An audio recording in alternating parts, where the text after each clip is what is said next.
Hello YouTube and welcome to another review, and this time we have AIRFIX's Luftwaffe Personnel 172 scale Series 1 figures. This set contains 48 pieces. There's no assembly required on this, so the 48 pieces is essentially 48 men you'll get. This is quite another little gem. The RAF personnel I've covered. Depending on the order I put the videos out, but that's certainly either out or it's coming out. This is a lovely little kit as well. There's a lot of repeats in this one, probably not as much as in the RAF kit, but it's a nice essential set to have if you've got some aircraft or whatever you're making a diorama, things like that. There's some good figures in here. So I got this as part of a set of two. Obviously there is a red box version of this, newer type. It's the same mold, so essentially again the same kit. The quality may well be better in this box to the more recent version, who knows. It's hit and miss. So we'll take a look. This cost me about £5. I think the set currently out will be around about that price, £5 or £6. So good luck and happy hunting on that. Reverse of the box isn't as exciting as the AIRFIX RAF Personnel. It's just pretty bland. No figures shown on the box, so rather boring, I guess. It is a Humbrol product. AIRFIX had gone by then, had been taken over by Humbrol, and it's made in France. Usual instructions on the back. So, taking a look at the sprues, this is pretty much what you're going to get. Like I say, it's 48 figures, and there we have complete sprues. So I was lucky this time. The RAF personnel came with two missing guys. Obviously I purchased this on eBay.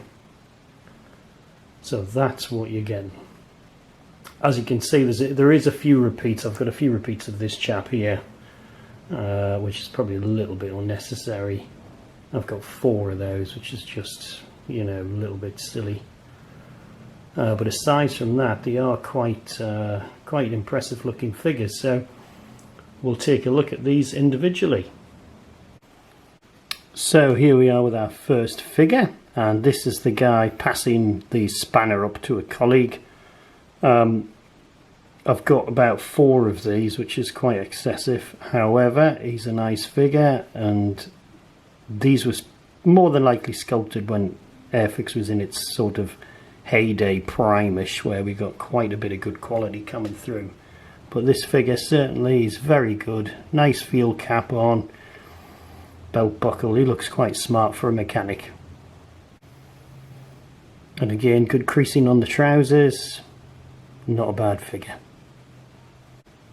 Not so sure what this chap is holding. It's either a cannon barrel for a Stuka, which would be a BK-37, but it has a couple of flaws to make it look like a cannon barrel exchange. It doesn't have the actual flaring of the barrel on a BR-37, the BK-37 actually runs into the barrel. It's all more or less one piece, and this has a sort of a good solid line between the thinner part of the barrel and the flaring.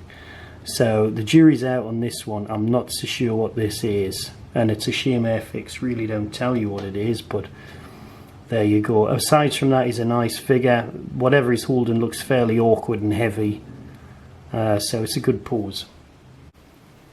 Rear, and again quite nice at the back as well. Nice creasing. It's a good figure. So here's our mechanic. He's got a little bit of flash on him, but again quite good details. Nice field cap on, pockets visible, belt buckle visible, toolkit visible, and the handle is basically molded separately to the, you know, you can quite clearly see daylight through the handle and onto the toolbox, so it's quite well done. It is just a little bit flashy. The rear, there we go again. Good quality aside from the flash. So here's our guy feeding the bullets in. I'm not so sure he's as good as the RAF personnel one. but he's still very good. I can clearly see the bullets going in, maybe not as clearly as the RAF chap, but still it's very good. Spin him round, and there we have the belt just overlapping his lower part of his leg, mid-leg. Nice hair sculpt, and again he's got his little German field cap there. It's not a peak cap, just the standard field cap they have.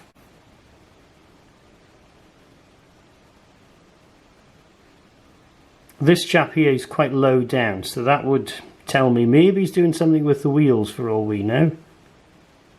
He could be using a sort of pneumatic to undo the bolts in the wheels, or either that he is just refueling something. So he could be standing on the wing and possibly refueling. Reverse, and again quality still there. So this is our guy with an actual refueling probe. I actually know that because the German refueling hoses did have a slight bend in the very end. However, the only thing that confuses me is this is a double, so I wasn't sure, is he refueling maybe one of the later war jets? I don't know, but I don't think that's the case either. So I think there's just modicums of differential detail in these, but I'd say he's definitely refueling, and he's got goggles on as well, so that would definitely confirm it for me. So whatever he's using is obviously a little bit dangerous. So again, you know, detail wise isn't so bad. I mean, you're not going to get, you know, blown away with the amount of detail on these chaps. They are going to be wearing plain overalls, so aside from that, it's another good figure. Reverse, like I say, pretty standard fare. You can just see the strap of his goggles. Well, I hope you can. We'll have a look when I edit this video. But yeah. So here's our flight officer. So he looks like he's just wandering around checking everything's okay.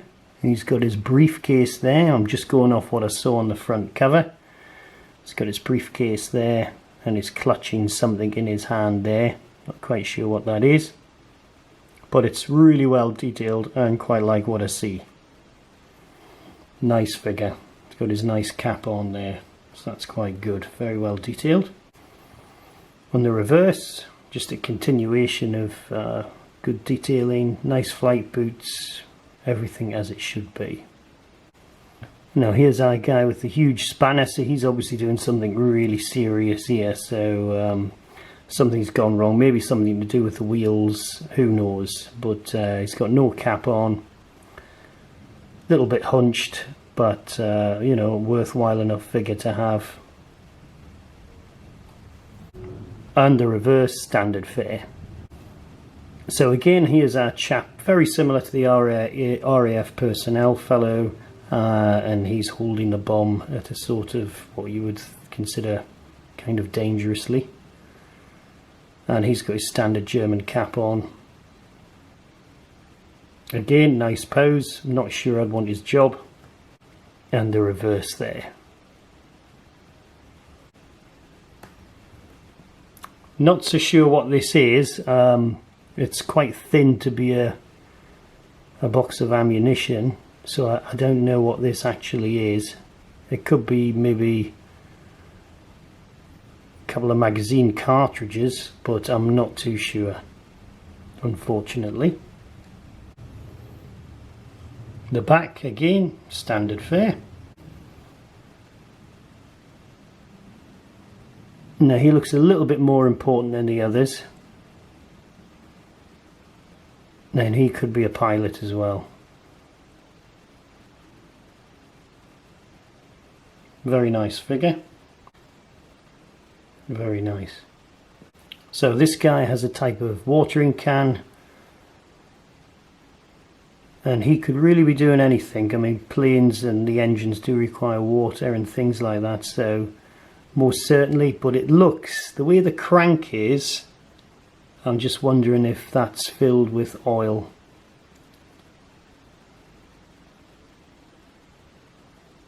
Yeah, I'm sort of convinced of it, because I know if I show you the next figure it'll make a bit more sense, I think. Very good, quite like him. Now, I have seen these things in some old World War II photos. Now, I'm not sure if this is some device to pump out oil out of a big oil drum, and then you manage to get this into a can. I'm not so sure now. What would make more sense is if the object that he's got on the floor would then connect to a spout or have a spout, but I've seen this connected into an oil drum, so this may just be a temporary vessel to be able to tip then into the can, but I'm not entirely sure. But I do think it's oil related. And here we go with our pilot rushing to get to his aircraft. Squadron scramble.